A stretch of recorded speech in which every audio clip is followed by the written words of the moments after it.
and eager to get started that he already has a team working on what's going to happen in his first 100 days.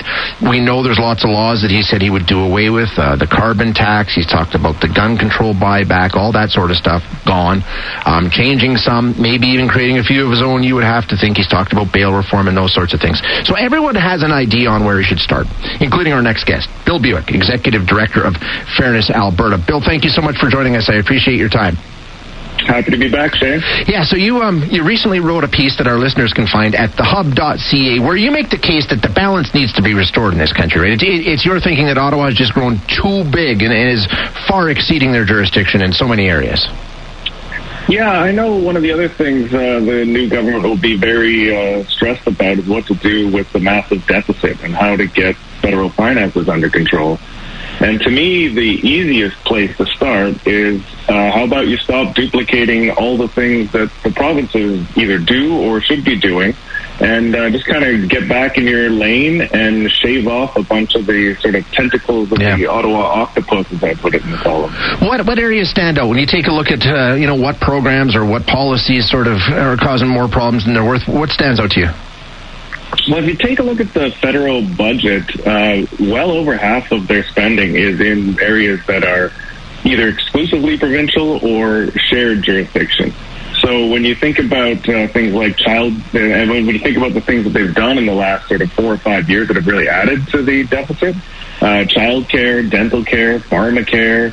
I think for a lot of people, the school lunch program was sort of the last straw. I don't think anybody thinks that the bureaucrats in Ottawa should be deciding what kids are eating in school.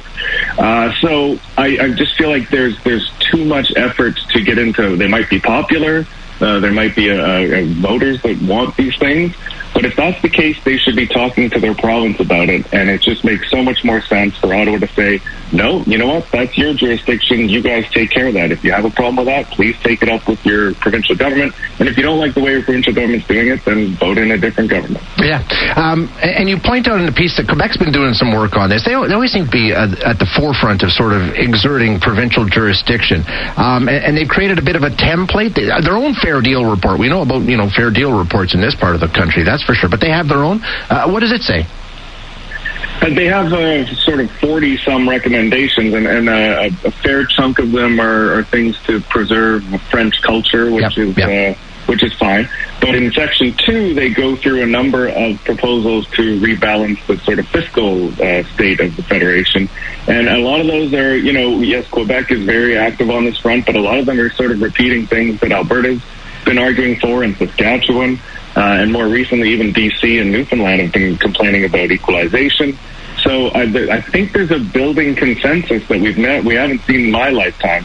And it's very exciting. And I feel like it's the time where a new prime minister can come in and say, okay, you know what, provinces? I know you're tired of the federal government talking down to you, meddling in things, using its tax power to just start up programs without even consulting with you and finding out if they clash with things that you're already doing.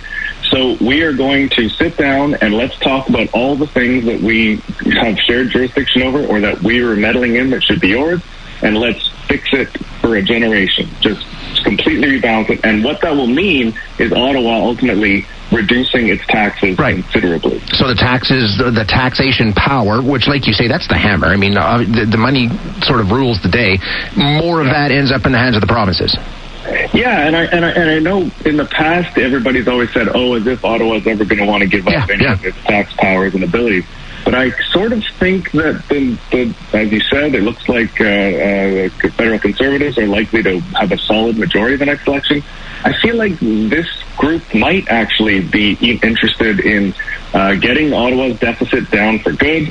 They can talk about how they're going to cut federal taxes, and then they can say, but we expect your province to fill that room because it does need those dollars for health care, and we all know that the cost pressures are mostly provincial. But we're going to stop this whole process of laundering money through Ottawa, having to feed the federal bureaucrats before those dollars get back to your own bureaucrats before they actually get to the front line. some of this stuff, I don't know about the taxation piece, but some of the things, like you say, there's a constitutional piece. And maybe the appetite is there like it hasn't been in recent years. Maybe not. That remains to be seen. But that is a hurdle that has always been so hard to get over. If you talk about equalization, Bill, you know there's more than anybody else. The constitutional piece there, that's the roadblock. It just doesn't happen because of that. Some changes do require that, and I've never put any faith in constitutional changes. Most of these changes are actually just respecting the Constitution. I mean, it lays out the areas of jurisdiction pretty clearly, and things like health and social services, and that includes even seniors programs, certainly things like child care, dental care, pharmacare, and school lunch. Those are all provincial, and so it doesn't take any changes except a federal government with the will and the understanding that this means we can shave Ottawa down a lot and focus on our actual priorities like defense, like even fisheries and trade and international relations. Those are Ottawa's bailiwick, and I believe the new government will want to do those well, and I hope that it'll see the advantages in the medium term of just putting, the way that they balanced the budget in the 90s was they downloaded a whole bunch of these programs but didn't cut any taxes. And so the provinces had to take on all of these new responsibilities but had no tax power to do it.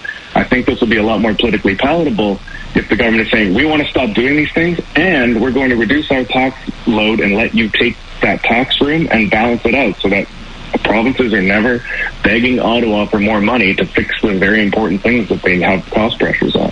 Which, in a way, without the constitutional piece, if you change the taxation regime, you do change equalization in a way, right? Because, that's what it's based on.